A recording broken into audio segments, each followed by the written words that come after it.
My name is Rebekah Lapp, and I was born and raised in a small Amish settlement tucked deep in the hills of Lancaster County, Pennsylvania. I left the community 3 years ago, and not a single day goes by that somebody does not ask me what it was really like, what happened behind those plain white curtains, what we did not talk about at the dinner table, what the outside world never got to see. Well, today I am going to tell you. I am going to tell you about the 7 bedroom rules that shaped my entire understanding of marriage, of my body, and of what it means to be a woman. Some of what I am about to share is going to make your jaw drop. Some of it is going to make you feel something deep in your chest. But I promise you, every single word of this is the truth of my life. So settle in, because this is not the Amish story you have seen on television. The first rule is bundling, and if you have never heard that word before, hold on tight because this one sets the tone for everything. When a young man in our community wanted to court a girl, he did not take her to dinner. He did not buy her flowers. What he did was come to her family's home in the evening, sit with the family for a while, and then when the hour grew late, he would follow her upstairs to her bedroom. I was 16 the first time it happened to me. His name was Eli, and he was 18, broad-shouldered and quiet in the way that made your heart do things you had no words for yet. Mem, that is what we called our mothers. She tucked a bundling board between us, a long wooden plank placed down the center of the bed to keep our bodies separated. Dad, our father, knew. Everyone knew. That was the part that used to confuse outsiders most when I tried to explain it later. It was not sneaking around. It was the tradition. The whole idea was that lying beside someone in the dark, talking for hours, building something real with your words instead of your hands, that was how you truly learned a person. But Rebecca, you might be thinking, you were 16 and alone in a dark room with a boy you were attracted to. Yeah, I know. My heart was hammering so loud that night I was certain Eli could hear it through that wooden board. And I will be honest with you the way I wish someone had been honest with me back then. That board did not always stay where it was put, not for every couple, not every night, and the guilt that followed those moments was the kind that sat in your stomach for weeks. The second rule was one that governed not just the bedroom, but every breath you took as a young woman in that community. And that was the rule of absolute purity before marriage. Now, before you say that many religions teach the same thing, let me tell you what made ours different. It was not just a teaching, it was a public matter. If a couple was found to have been together before their wedding vows, they did not simply receive a quiet word from the bishop. They stood up in front of the entire church district. And I mean everyone. Your gross mommy sitting in the third row. Your younger siblings who did not yet understand what was happening, but would never forget the look on your face. The neighbors whose fields bordered your father's.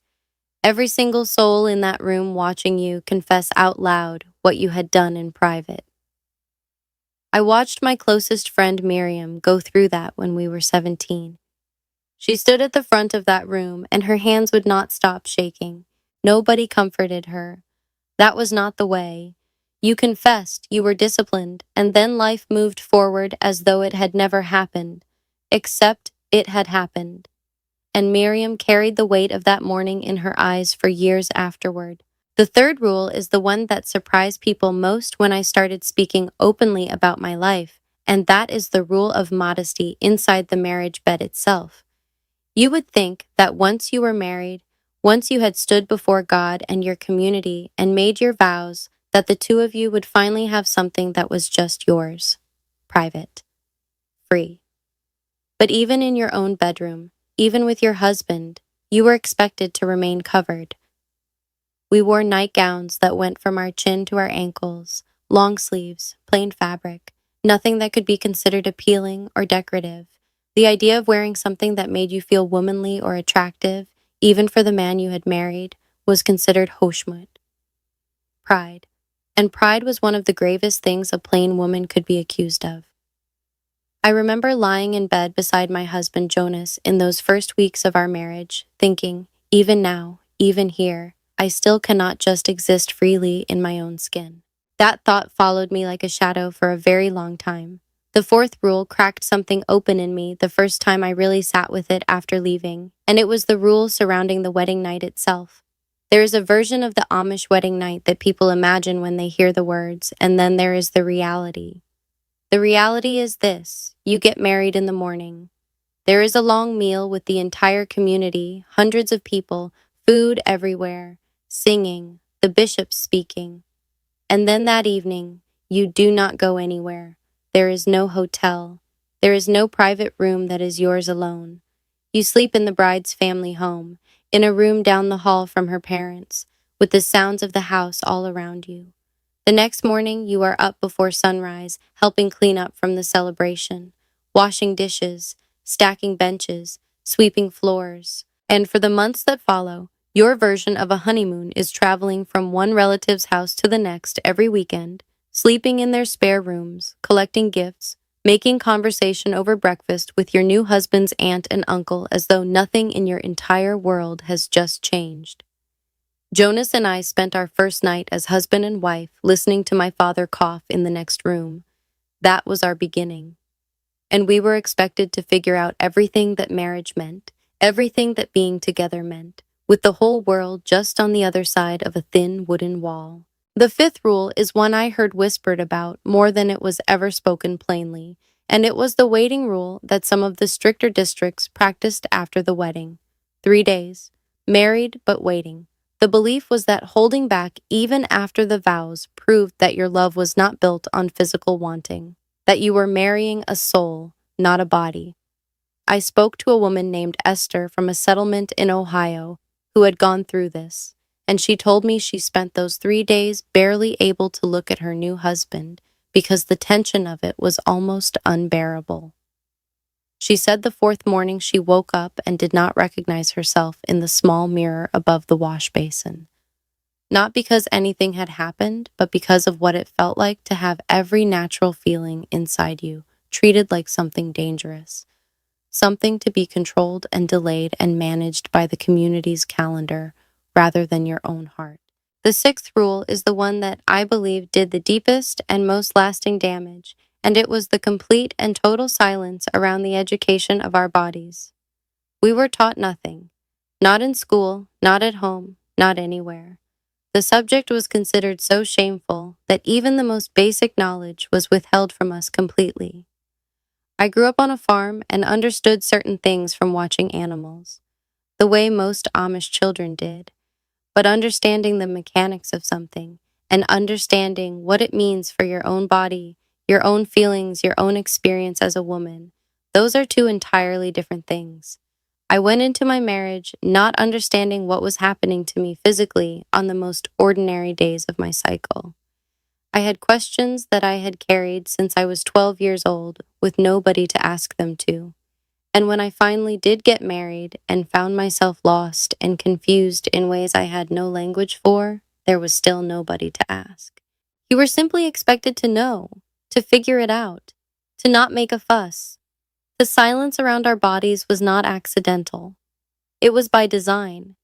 And the confusion it created in me took years to untangle after I left. The seventh rule is the one that still makes my chest tight when I think about it late at night.